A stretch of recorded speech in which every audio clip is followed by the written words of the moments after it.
Hello नमस्कार बच्चों, स्वागत है आपका आपके अपने एजुकेशनल चैनल नौपाल क्लासेस पर। देखो, आज हम क्लास 8वीं की प्रश्नावली 3.1 के बारे में पढ़ेंगे। तो यहाँ पर बच्चों हमें क्वेश्चन दिए हुए हैं कि यहाँ पर कुछ आकृतियाँ दी हुई है। आकृतियों को हम देखेंगे और नीचे दिए गए प्रश्नों के जवाब देंगे। तो आकृतियाँ हैं, ये साधारण आकृतियाँ भी हो सकती हैं और जटिल आकृतियाँ भी हो सकती हैं। अब क्या दिया हुआ है हमें? वक्र। वक्र क्या होता है?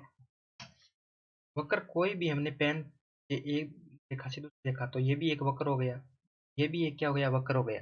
यानी ये कोई भी पेन से आकृति बनाएंगे वो एक वक्र ही होता है। अब देखो पहला, अब साधारण वक्र। एक तो होता है साधारण वक्र, जैसे कि मैंने इसको काट दिया ना, ये बन गया जटिल वक्र। यानी रेखा एक दूसरे को काट देगी या फिर आरोपित ऐसे इस प्रकार से आरोपित हो, तो वो आकृतियां यानी वक्र वो क्या होंगे? जटिल वक्र हो जाते हैं वो। हमें देखने हैं सरल वक्र। यानी साधारण वक्र दे रखा है, यानी सरल रेखा होनी चाहिए बिल्कुल सीधी, इसमें केवल एक रेखा है सीधी, ये क्या आएगा? पहले में आएगा। दूसरे में सिर्फ एक रेखा है, ये भी साधारण वक्र में आएगा। तीसरे में लेकिन और दो रेखाएं दे रखी हैं, तो ये किसमें क्या होगा? ये इस प्रकार दे रखा है, तो ये जटिल वक्र हो गया, सरल वक्र नहीं है। अब ये चौथा है, ये वक्र, ये बहुभुज भी है, लेकिन ये एक दूसरे पर जैसे कि ये काट रहा है एक दूसरे को रेखाएं, तो ये क्या नहीं होगा? साधारण वक्र नहीं होगा। और पांचवा, इसमें सिर्फ एक रेखा है इस प्रकार, तो ये वक्र होगा, यानी पांचवा इसमें शामिल होगा। छठा, सिर्फ एक गोला सा बना हुआ है, यानी इसकी आकृति भी साधारण वक्र में आएगी। अब इसमें दो रेखाएं दे रखी हैं इस प्रकार, और ये एक रेखा हो गई, तो ये भी क्या आएगा? साधारण वक्र में आएगा।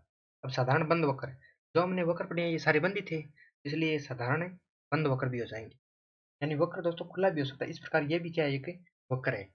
ये वक्र हम खुला भी पढ़ सकते हैं, बंद भी हो सकता है। तो ये सारी हमने पढ़ी है वो बंद है, तो एक पहला, दूसरा, पांचवा, छठा और सातवां क्या आएंगे? साधारण वक्र में भी आएंगे और साधारण बंद वक्र में भी आएंगे। अब देखो हमें पढ़ना है बहुभुज। बहुभुज क्या है?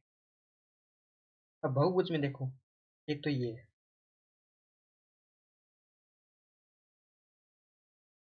पहला पहला क्या है? बहुभुज, यानी कि इसमें केवल रेखाखंडों से बना है, ये पहला बहुभुज होगा। और एक दूसरा, ये चतुर्भुज क्या करती है? ये भी बहुभुज होगा। ये पहला और दूसरा क्या होंगे?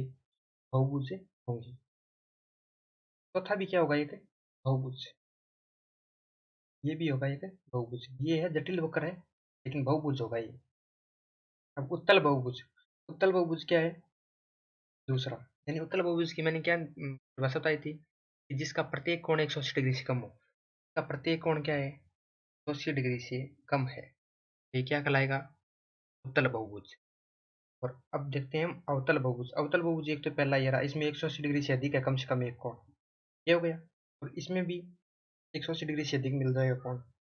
या फिर अवतल की मैंने दूसरी परिभाषा बताई थी, जिसके बाहर की ओर विकर्ण बनते हैं, यानी इसके बाहर की ओर विकर्ण बन रहे हैं, ये क्या होगा? अवतल बहुभुज। ये हो गया आपका पहला क्वेश्चन। अब चलते हैं नेक्स्ट क्वेश्चन की ओर।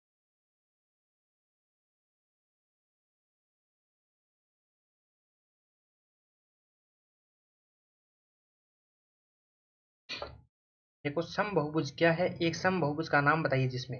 अब समबहुभुज क्या होता है? ऐसा बहुभुज जिसमें सभी कोण तथा सभी भुजाएं समान हो, यानी बराबर माप की हो, वो क्या कहलाएगा? जैसे कि कोई भी त्रिभुज हो सकता है, समबाहु त्रिभुज हो गया, ये कोई भी वर्ग हो गया प्रकार। अब जिसमें तीन भुजाएं हो वो क्या कहलाएगा? समबाहु त्रिभुज। समबाहु त्रिभुज, यानी इसकी तीनों भुजाएं क्या होंगी? समान, तो ये क्या कहलाएगा? समबाहु त्रिभुज। इसमें चार भुजाएं हो और समबाहुभुज यानी समान चार भुजाएं होंगी, तो वो क्या कहलाएगा? वर्ग कहलाएगा। यानी चार भुजाएं समान है तो वो वर्ग भी बोल सकते हैं उसको, और समचतुर्भुज भी हो सकता है। छह भुजाएं हो, ये क्या कहलाएगा? समषड्भुज, यानी समान छह भुजाएं होंगी तो क्या कहलाएगा? समषड्भुज प्रकार। छह भुजाएं क्या होंगी? समान, और छह कोण क्या होंगे? समान। इसमें समचतुर्भुज इसलिए नहीं लेंगे क्योंकि बराबर कोण नहीं है ना, इसमें सिर्फ वर्ग ही आएगा। और इसमें समषड्भुज और इसमें समबाहु त्रिभुज। ये होगी आपकी 3.1 कंप्लीट। अगले नेक्स्ट वीडियो में हम देखेंगे 3.2। तो बच्चों, यदि आपको अच्छा लगी वीडियो तो चैनल को सब्सक्राइब करके जरूर जाना और वीडियो को लाइक करके जाना और अपने दोस्तों के साथ शेयर करना। धन्यवाद। जय हिंद, जय भारत।